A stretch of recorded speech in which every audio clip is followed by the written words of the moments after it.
साथियों, आज फिर एक कविता के साथ। कविता का शीर्षक है इस तरह दुनिया सुंदर हुई थी।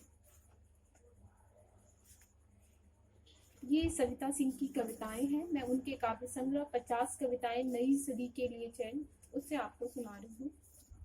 शाम ढल चुकी थी। जैसा कि आप देख रहे हैं, शाम ढल चुकी है। शाम ढल चुकी थी, रात पसार रही थी अपना आंचल। आसमान से नीला प्रकाश झर रहा था। सामने का एक पेड़ उसमें नहा रहा था। तभी उसकी एक डाल हौले से हिली थी। संभव था उसे हवा ने हिलाया हो, या किसी चिड़िया ने खुजलाई हो वहां बैठकर अपनी गर्दन, या फिर बदली हो जगह, गई हो एक डाल से कूदकर दूसरी डाल पर। संभव था इससे दुनिया सुंदर हुई हो, उदास किन्हीं आंखों में जीवन की चमक लौटी हो। दूसरी कविता है सुख। खूब अच्छी हवा है अभी, खूब अच्छी हवा है अभी, धूप भी है मीठी, जिसमें गूंजता है एक दिन।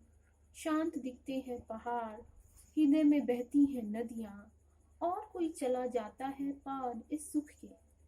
जीवन के सुंदरतम भ्रम को चीर कर बची है फिर भी अभी काफी धूप है। ढेर सारी हवा ठहरी, नींद में उतरने के लिए खड़े हैं अनगिनत सपने। शब्दों का पूरा एक संसार बदल रहा है एक नए थरथराते सुख में, जिसे समझती है हवा। लिपटती मुझसे, भरती मुझे, हिलाती हुई धूप को मेरे लिए थोड़ा।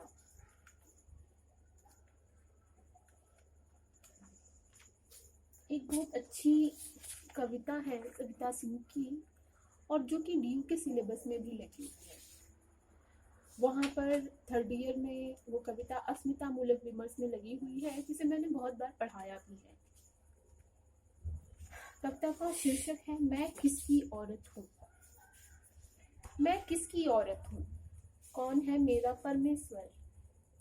किसके पांव दबाती हूँ, किसका दिया खाती हूँ, किसकी मार सहती हूँ।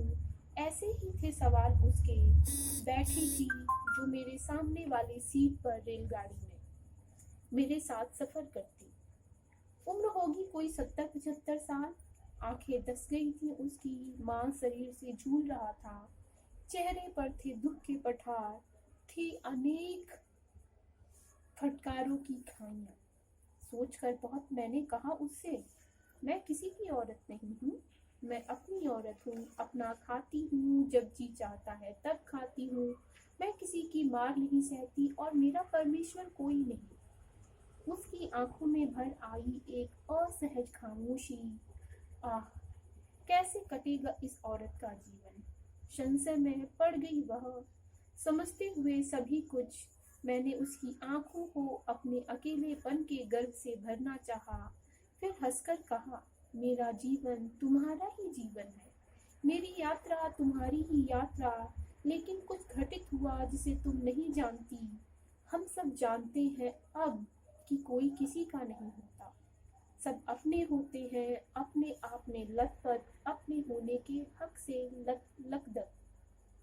यात्रा लेकिन यही समाप्त नहीं हुई। अभी पार करनी है कई और खाइयां फटकारों की, दुख के एक दो और समुद्र, पठार यातनाओं के अभी और दो चार। जब आखिर आएगी वह औरत, जिसे देख तुम और भी विस्मित होगी, भयभीत भी शायद, रोगी उसके जीवन के लिए फिर हो सशंकित। कैसे कटेगा इस औरत का जीवन, फिर से कहोगी तुम, लेकिन वह हंसेगी मेरी ही तरह। फिर कहेगी, उन्मुक्त हूँ देखो, और यह आसमान, समुद्र यह और इसकी लहरें, हवा यह और इसमें बसी प्रकृति की गंध सब मेरी है। और मैं हूँ अपने पूर्वजों के शाप और अभिलाषाओं से दूर, पूर्णतया अपनी। बहुत धन्यवाद साथी।